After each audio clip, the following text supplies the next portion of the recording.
네, 오늘 경찰청 국가수사본부 특별수사단이 장윤기 사건 의혹과 관련해 중간수사 결과를 발표했습니다. 네, 장용희가 범행 전 피해자를 일방적으로 알고 있었을 정황도 확인이 됐다는데 자세한 내용 지금부터 임주혜 변호사와 함께 살펴보겠습니다. 어서 오시죠. 어서 오십시오. 네, 안녕하세요. 네, 오늘 장윤기 사건 중간 수사 브리핑이 있었습니다. 근데 이제 장윤기가 피해 여고생을 모른다고 주장을 해왔었는데 사전에 인지했을 가능성이 제기되고 있거든요.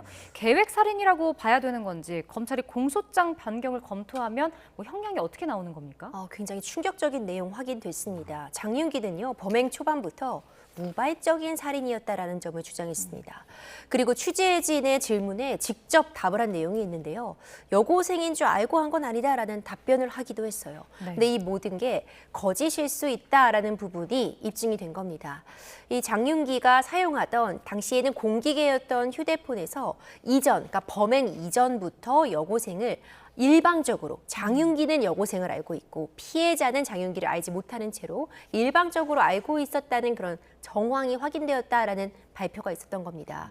굉장히 충격적이고요. 예. 그렇다면 철저하게 계획된 상황에서 피해자를 사전에 물색해두고 피해자의 어떤 위치 등을 파악해서 뒤쫓아가는 형태의 범행을 계획한 것이라 볼 수 있습니다.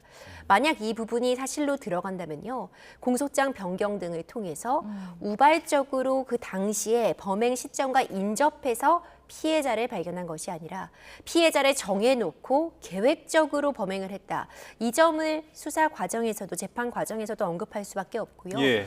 결국 최종적으로 양형의 참작이 될 수밖에 없는 중요한 사안이라고 평가됩니다. 그러니까 일방적으로 알았을 가능성이 있다. 이제 이 어떻게 보면 문장이 좀 의미심장한 것 같은데 계속되는 어떤 수사 내용들을 좀 지켜봐야 될 것 같고, 그다음에 또 장윤기 차량 조수석과 뒷문에 혈흔이 있었는데 경찰 측에서 이제 이러한 사실들을 놓친 사실도 확인이 되지 않았습니까?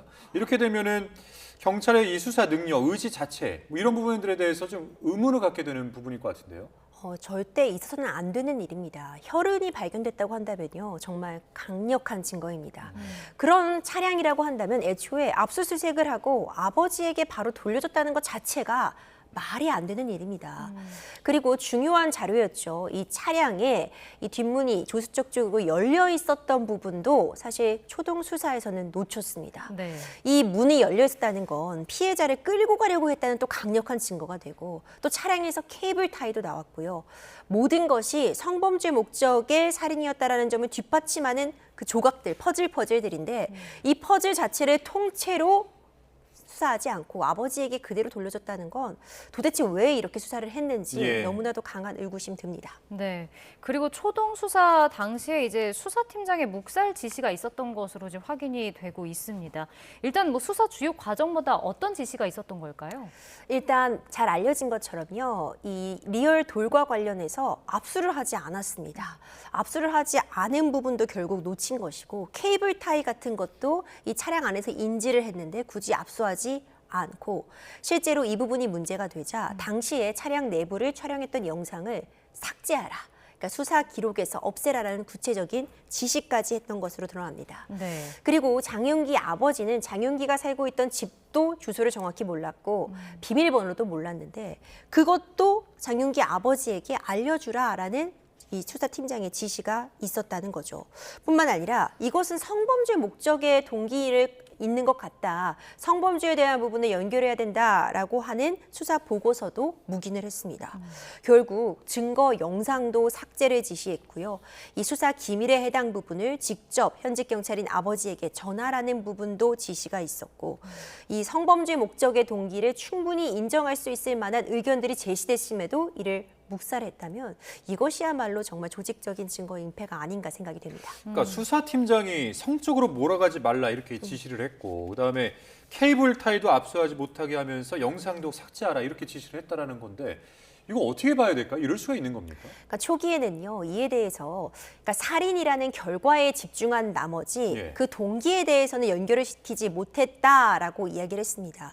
그런데 그러기에는요, 너무나도 정황 증거들이 명백했습니다. 그러니까 케이블 타이라는 것도요, 수사를 조금이라도 해본 사람이라면 범행에서는 케이블 타이가 사람을 결박하는 데 쓰일 수 있다라는 예. 걸 알 수밖에 없음에도 이걸 놓친 건 정말 말이 되지 않고요. 강간살인으로 문제를 보는 게 맞지 않겠냐라는 팀원들의 의견이 있었음에도 전문가의 입장에서 또 경험이 풍부한 이 경력 팀장 입장에서 아니다. 이것은 그냥 일반 살인으로 가자라고 의견을 제시한 부분도 너무나 미식쩍습니다. 과연 누군가의 개입으로 인해서 성범죄 쪽은 더 이상 연결짓지 마자는 어떤 지시가 있었는지 이 부분은 수사를 통해서 저는 드러날 수밖에 없다 생각합니다. 네. 근데 이제 당시 수사팀장이 스토킹과 살인 행위를 연결하지 않은 것과 관련해서 윗선 지시가 있었다 이렇게 진술을 했잖아요. 근데 또 이게 주요 증거는 아니라고 판단해서 누락했다라고 했는데 어떻게 보면 이 말들이 좀 모순되는 것 같거든요. 맞습니다. 앞뒤가 맞지 않습니다. 그러니까 중요 증거는 아니라고 보았다. 이 성범죄의 목적의 동기와는 연결을 못 시켰기 때문에 이 살인이라는 행위 자체에 집중했다고 한다면 일종의 부실 수사입니다. 그런데 또 한편으로는 윗선에서 이런 지시가 있었다라고 하면 조직적인 증거 인멸이겠죠. 네. 이 두 부분을 같이 이야기하고 있는 건 아마도 모든 요소들이 결국 이런 부실 수사를 만들어낸 것이 아닌가라는 생각이 들고요. 지금 상황을 보면은요, 장윤기 아버지에게 주소와 비밀번호를 알려준 건 수사를 담당하는 팀원이었습니다. 그 위에 수사팀장이 있었고요. 그리고 과장이 존재합니다. 서장까지 일련의 어떤 지휘 체계와 연관이 되어 있습니다. 어딘가는 보고를 했을 것이고 어딘가는 지시가 있었을 것입니다. 결국 이 라인을 타고 계속해서 어느 선까지 개입되었는지를 밝히는 것 역시 이번 수사의 한 축이 되고 있습니다. 그러니까 그런데 이번 이 중간 결과 보고를 보면은 이 개입한 윗선의 정체가 좀 모호한 것 같더라고요. 어떻게 보셨어요? 그렇죠. 이제 이와 관련해서 앞서 살펴봤던 이 팀장이 있고 과장이 있고 서장이 있는 이 체계는 확인이 되는데요. 예. 그래서 누가 어떤 지시가 있었냐는 아직까지는 밝혀지지 않은 것 같습니다. 뭔가 연관이 있기 때문에 이들도 피의자로 입건이 되어서 조직적으로 직권을 남용했다거나 증거를 인멸했다라는 혐의를 받고 있지만 네. 구체적으로 그래서 뭐 때문에 그랬는지는 아직 수사 중이다라는 답변이 있었습니다. 뭐 금전적인 거래 때문인지 아니면 누군가가 부탁을 한 것인지 그 부분은 좀 더 살펴보겠다고 밝힌 만큼 이유를 참 예측하기 좀 어렵습니다. 무엇 때문에 이렇게까지 했는가? 단순히 가해자의 아버지가 같은 직업을 갖고 있다는 이유만으로 이렇게까지 할 필요가 있었겠는가? 저도 의구심이 들거든요. 네. 이 부분은 추가적인 수사를 통해서 밝혀질 부분이라 봅니다. 네. 그리고 이제 특별수사단이 이번 사건을 이 형사과에서 통합 수사를 안 하고 여성 청소년과 등에 분리 배당한 부분도 살펴보고 있는데 이렇게 쪼개기식 수사를 하는 게 좀 일반적이지 않은 걸까요? 일단 이 부분도 좀 의아한 지점이 있습니다. 이미 장윤기는요, 이전에 성범죄와 관련된 범행들이 있었습니다.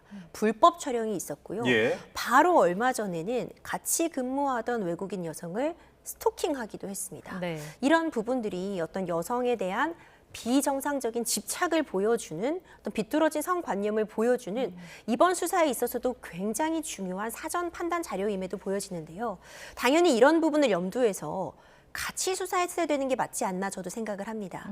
그런데 이 수사가 좀 쪼개기식으로 이루어지면서 초기에 이 성범죄 목적의 동기가 밝혀지지 않은, 그래서 강간살인이 아닌 일반 살인으로 이 방향이 잡힌 데 좀 결정적인 역할을 했다고 보기 때문에 이 부분도 그 원인에 대해서는 조금 더 밝힐 필요가 있어 보입니다. 그러니까 뭐 지금 특별수사단도 이해를 못한 이상한, 그야말로 이상한 장윤기 수사라고 할 수 있는 것 같은데, 그러니까 뭐 이상한 점이 지금 한두 개가 아니지 않습니까? 수사 내용도 뭐 굉장히 좀 허술한 그런 부분들도 많고, 그래서 그러니까 이렇게 계속 하다 보면은 경찰 내부에서 명확한 결론을 낼 수는 있는 겁니까, 이게?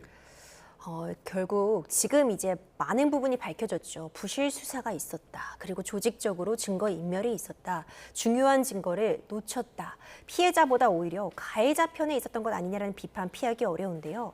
아직 밝혀지지 않은 부분이 있습니다. 도대체 왜라는 질문에는 예. 오늘 수사 브리핑에서도 나오지 않았습니다. 그 부분이 본인도 의아하다라는 게 어찌 보면 브리핑의 결론이었습니다.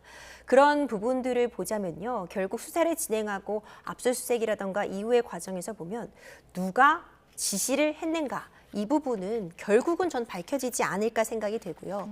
만약 밝혀지지 않는다면요. 이건 시스템 구조적인 문제였던 겁니다. 사실 지금 가장 걱정되는 건 이번이 처음이 아닐 수 있겠다라는 생각이 들기 때문일 것 같은데요. 많은 수사가 이렇게 이루어져 왔다면 정말 억울한 피해자가 너무나도 많이 있었을 것이기 때문에 재발 방지를 위해서라도 이 수사의 관행이라던가 수사의 방식에 대해서는 대대적인 개편이 불가피해 보입니다. 네, 오늘 이렇게 경찰이 중간 브리핑에 나섰고 검찰은 또 광주경찰청 등에 대한 압수수색에 나섰습니다. 검찰도 좀 윗선이 누군지 이 부분을 조사하려는 걸까요? 지금까지는 광산 경찰서의 문제였다면 이제 그 위에 광주 경찰청까지 지금 압수수색이 들어갔습니다. 결국 앞서 우리가 계속 살펴봤던 것처럼 계속 위로 올라가다 보니 그렇다면은 경찰서장 차원도 아니라면 서장은 또 왜 이런 반응을 했는가, 그 윗선이 있는 것 아니냐, 이런 부분에 대한 답을 얻기 위해 압수수색이 단행됐다고 보고요. 아직 어떤 결론은 나온 건 아니지만 많은 국민들이 관심을 가지고 있는 사안이자 지금 유가족들이 반드시 이 원인 규명해달라고 하고 있는 상황이잖아요. 반드시 밝혀져야 되는 부분입니다. 예, 이제 다음 주제 한번 또 살펴보겠습니다. 30대 현직 청주시 의원이 채팅 앱을 통해서 알게 된 아동 성매매 혐의로 경찰에 입건돼서 강제 수사를 받고 있는 그런 사건이 지금 계속해서 저희가 보도를 해드리고 있는데 만 13세 미만 아동에게 담배를 사주겠다 이렇게 이제 접근을 했다라고 밝혀지고 있거든요. 어떻게 보셨습니까? 청주 시의회와 사무실 등 세 곳 압수수색 단행했습니다. 현직 청주 시의원입니다. 너무나도 충격적인데요. 2024년 10월부터 지난해까지 중학생, 당시 만 13세가 되지 않았다라고 전해지고 있는데 미성년자와 성관계를 맺은 혐의로 지금 수사 선상에 올라 있는 겁니다. 미성년자 의제 강간 혐의라고 해서요. 네. 16세가 되지 않은 미성년자인 경우에는요. 합의 여부를 살펴볼 필요도 없습니다. 내가 성인이고 상대방이 16세가 되지 않았으면 그쪽이 동의했는지 여부는 따져볼 필요도 없다. 그건 성추행이다, 성비위다, 성범죄다라고 못 받고 있는 건데요. 일단 나이 자체가 만 13세가 되지 않았다고 한다면 미성년자였고요. 예. 여기서 끝나지 않고요. 성착취물 같은 것을 촬영했다 이런 부분까지도 지금 문제가 되고 있습니다. 네. 너무 충격적이고요. 뭐 담배를 사주겠다고 유인을 했다 이런 이야기가 있는데 본인은 원래 알던 사이이고 미성년자인지는 몰랐다라고 주장을 하고 있지만 과연 이게 받아들여질 수 있는 변명인지 수사 결과는 지켜봐야겠습니다. 네, 그러니까 이게 충격적인 게 이제 이번 6.3 지방선거에서 당선된 시의원이기 때문에 더 그런 것 같은데 이게 왜냐하면 선거 전에 후보 신분일 때 뭐 신고를 접수해서 뭐 수사에 나섰을 텐데 정당에서 이렇게 되면 좀 부실 검증이 된 거 아닌가 이런 생각이 들거든요. 그렇죠. 이제 와서 제명을 하면 뭐합니까? 제대로 된 검증을 하지 못했다는 비판은 피하기 어려워 보입니다. 일단 이런 사실을 숨기고 출마한 본인의 잘못이 가장 크다고 저는 보고 있고요. 네. 다만 왜 이걸 검증이 안 되었는가 이런 문제점이 있는 후보라면은요. 당연히 공천을 받지 말았어야 되는 상황이 아닌가 생각이 됩니다. 굉장히 충격적이고요. 혐의가 정말 중대합니다. 만약 사실로 확인이 된다면 중형을 피하기 어려운 상황이기 때문에요. 당 차원에서 제명뿐만 아니라 사실상 법적인 책임을 피하기 어려운 상황으로 보여집니다. 그러니까 미성년자 의제 강간 등의 혐의를 받는다고 하는데 이게 형량이 어느 정도 됩니까? 미성년자 의제 강간은 앞서 살펴봤던 것처럼 일단 만 16세가 되지 않으면 합의 여부도 살펴보지 않겠다는 예. 거잖아요. 이 의제 강간 혐의가 인정이 된다면 3년 이상의 유기징역입니다. 상방이 열려 있는 그런 법정형이 규정되어 있고요. 그것만 문제되는 것이 아닙니다. 미성년자를 유인했고 성착취물 같은 부분까지 인정이 된다고 한다면 형량은 정말 높을 수밖에 없습니다. 실제로 요즘 미성년자를 대상으로 하는 성범죄에 대해서는 굉장히 단호하게 대응을 하고 있습니다. 아직까지는 사실관계 확인이 필요하고 수사 결과 이후의 과정들을 지켜봐야겠지만요. 만약 사실이라고 한다면 엄중한 책임을 피하기 어렵습니다. 네, 오늘 말씀 여기까지 듣겠습니다. 지금까지 임주혜 변호사와 함께했습니다. 오늘 말씀 고맙습니다. 고맙습니다.